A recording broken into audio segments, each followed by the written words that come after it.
There are places on Earth so remote, so dangerous that they've remained untouched for millennia. Zacatón in northeastern Mexico is one of those places. A sinkhole that plunges deep into the earth, swallowing light and air, drawing in only the bravest of souls.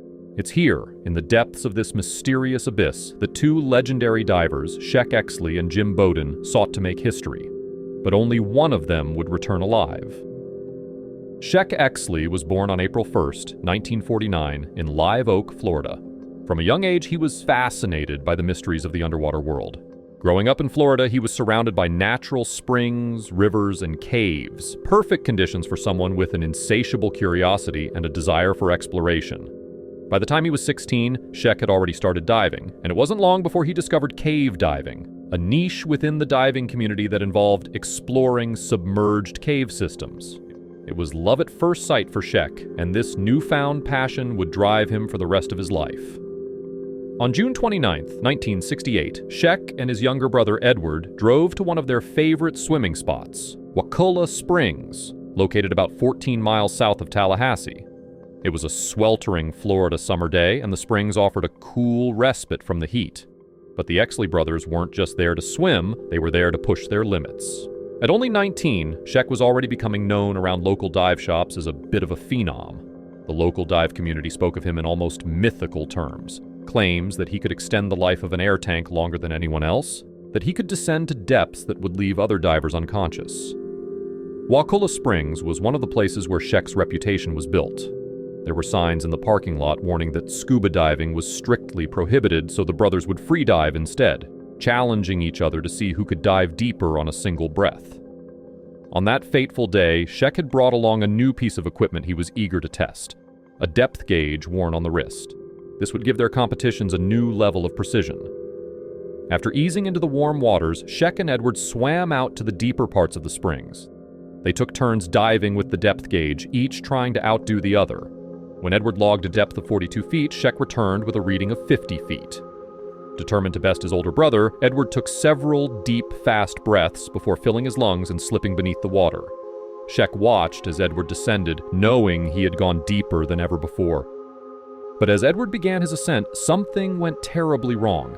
Sheck saw his brother go limp and start sinking back down. He immediately dove after him, but Edward was unconscious and slipping further into the depths. Sheck swam as hard as he could, but without scuba gear, he couldn't reach him. Desperate, Sheck swam back to shore, ran to his car, and grabbed an air tank from the trunk. But as he hurried back to the water, his body gave out from exhaustion. He collapsed on the beach, unable to save his brother. Thankfully, a nearby swimmer saw what was happening and used Sheck's gear to rescue Edward from the bottom. Sheck started CPR as soon as Edward was brought to the surface, but it was too late. Despite his efforts, Edward had been underwater for too long. He was placed on life support at the hospital, but later that night, he was pronounced dead due to a lack of brain activity. Edward's death was a devastating blow to Sheck, a tragedy that would shape the rest of his life. From that moment on, Sheck dedicated himself to diving safety, vowing that no family should have to suffer the pain that his parents endured. This mission became an obsession, and Sheck channeled his grief into establishing safety standards and protocols that would save countless lives in the years to come. Over the next 26 years, Sheck became one of the most accomplished and respected figures in the diving world. He was not just a diver, he was an innovator, a teacher, and a mentor. Sheck wrote the book on cave diving, literally. His 1979 publication, Basic Cave Diving, A Blueprint for Survival, remains the definitive guide for the sport. The book focuses primarily on safety and emergency procedures, laying the foundation for the modern cave diving protocols that are still in use today. Sheck wasn't just a theorist, he was one of the most practiced cave divers in history. By the age of 23, he had already logged more than 100 cave dives, and by his mid-40s, that number had exploded to over 4,000. His experience and dedication made him a legend in the diving community, but it was his quest for extreme depth that truly set him apart. Sheck had a unique ability to withstand the pressures and dangers of deep diving. He seemed almost immune to nitrogen narcosis, a condition caused by breathing nitrogen at high pressures that can cause confusion, dizziness, and even unconsciousness. While most divers would start to feel the effects of narcosis at depths of around 100 feet, Sheck could dive far deeper without any impairment. In 1970, Sheck was part of a support team for two divers attempting to break the air-only depth record. While the two divers tragically died during their attempt, Sheck managed to reach a depth of 465 feet without experiencing significant narcosis. This resistance to narcosis gave Sheck a significant advantage in deep diving, allowing him to reach depths that few others could. He was the first person to ever dive below 800 feet using a self-contained breathing apparatus, a feat that, as of 2021, had only been attempted by 20 people in history. Despite the extreme risks, Sheck never once experienced decompression sickness or the bends, a condition caused by ascending too quickly, which can result in nitrogen bubbles forming in the blood and tissues, leading to severe pain, paralysis, or even death. By 1994, Sheck held the records for the 3 deepest dives ever made. He had even surpassed his own record by diving to 881 feet, but he knew he could go further. It was around this time that his good friend and diving partner Jim Bowden told him about Zacatón, a sinkhole that Jim believed to be the deepest known in the world. When Sheck saw Zacatón for the first time, he was immediately captivated. The otherwise stoic and mild-mannered math teacher was visibly excited, and he and Jim quickly began planning a dive that would take them to 1,000 feet and beyond.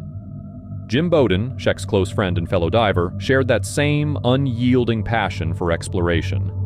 A 54-year-old Texan, Jim had devoted his life to exploring underwater caves throughout Mexico and Central America. Every penny he earned was poured into his passion for diving, funding expeditions that tested the limits of human endurance.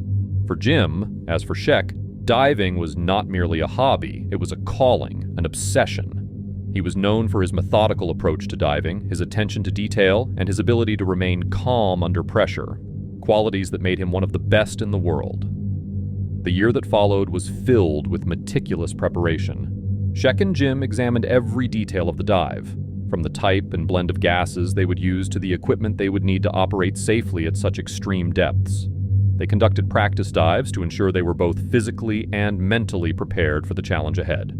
The plan was solid, the calculations precise, and their support team was ready. Zacaton is no ordinary sinkhole. It's a cenote, a natural pit formed by the collapse of limestone bedrock, exposing the groundwater beneath. The name cenote comes from the Mayan word tzonot, meaning sacred well. But Zacaton is more than just a beautiful geological formation. It's a monster. With depths exceeding 1,000 feet, Zacaton is one of the deepest sinkholes in the world. The water is warm, about 86 degrees Fahrenheit, but it's thick with minerals, sulfurous, and deceptively still. For Sheck and Jim, Zacaton represented the ultimate frontier. Their mission was simple: descend into the depths and set a world record for the deepest dive ever made on self-contained scuba. But even for these seasoned veterans, the risks were immense. The dive was meticulously planned, months, if not years, of preparation. Sheck and Jim had gone over every detail, refining their dive plan until it was as close to perfect as possible. Their equipment was state-of-the-art. Each man carried 200 pounds of gear, with tanks filled with a mix of gases designed to minimize the deadly risks of deep diving. The dive plan was straightforward but daring. They would descend rapidly, 100 feet per minute, faster than most divers could even dream of going. The key was speed. The quicker they reached the bottom, the less gas would be absorbed into their bloodstreams, reducing the risk of decompression sickness, the dreaded bends. Dozens of stage bottles, air tanks tied to the descent line, were prepared at various depths for their slow ascent. Every minute at the bottom would cost them hours of decompression time, and they both knew it. But the prize was worth the risk. Reaching the bottom of Zacaton would be the ultimate achievement for any diver. The sun crested over the limestone cliffs on April 6, 1994, as Sheck and Jim entered the water, their minds focused, their breathing steady. As they descended into Zacaton's mineralized waters, the world above faded into a distant memory. The light grew dimmer, the pressure greater, but the two men pressed on, driven by a singular purpose. At 700 feet, Jim began to notice something was wrong. He was breathing more air than he had planned, a critical issue at such a depth.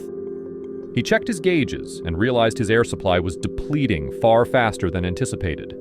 His heart raced, but he knew that panic could be deadly. He made the decision to stop his descent at 920 feet, well short of the planned goal. He began his ascent, hoping against hope that Sheck would make it to the bottom and return safely. Meanwhile, Sheck continued down, past 750 feet, his body starting to rebel against the crushing pressure. High-pressure nervous syndrome, or HPNS, took hold. His vision blurred, his muscles twitched uncontrollably, and his mind began to race.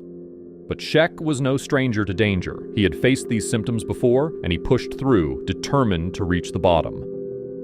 At 860 feet, his body was shaking uncontrollably. Every second he spent at this depth added more hours to his decompression time. He inflated his buoyancy control device and began his ascent. But the symptoms of HPNS didn't subside. Something was wrong. As Jim ascended, the feeling of dread grew stronger. He passed Sheck's unused stage bottles still tied to the line. There was no sign of his friend. At 130 feet, Jim knew something had gone wrong. Sheck should have been with him by now, but the silence was deafening. On the surface, the support team anxiously awaited their return. But only one set of bubbles rose from the depths. Sheck's bubbles had disappeared. Ann Kristovich, part of the support team, watched the bubble paths carefully. When Sheck's bubbles vanished, she knew he was in trouble. She and Jim's wife Karen exchanged worried glances, the sinking realization washing over them. They scrambled to act, sending divers down to search for Sheck, but it was too late. 3 days later, Sheck's body was found, tangled in the line at 904 feet. His equipment still had gas, his computer still functioning, but something had gone catastrophically wrong. The exact cause of his death remains a mystery, but the most likely explanation is that high-pressure nervous syndrome overwhelmed him, causing confusion and disorientation. In the end, even a diver as experienced as Sheck Exley couldn't overcome the merciless depths of Zacatón. Sheck Exley's loss was a devastating blow to the diving community. He was a man who had dedicated his life to exploring the unknown, to pushing the boundaries of human capability. His legacy lives on in the safety procedures he helped develop, in the records he set, and in the memories of those who knew him. The Zacaton sinkhole remains one of the most challenging and dangerous dive sites on Earth. For those who dare to venture into its depths, it stands as both a lure and a warning. Sheck Exley's final dive was a testament to his courage and his relentless drive to explore the unknown. But it also serves as a powerful reminder of the fine line between bravery and hubris. As we continue to push the limits of human exploration, let us honor those who came before us, those who dared to dive deeper, fly higher, and explore further than anyone before. And let us do so with the respect and caution that these unforgiving environments demand. If this story resonated with you, share your story with us in the comments and check out the videos appearing on the screen right now. Stay safe, stay curious, and I'll see you in the next one.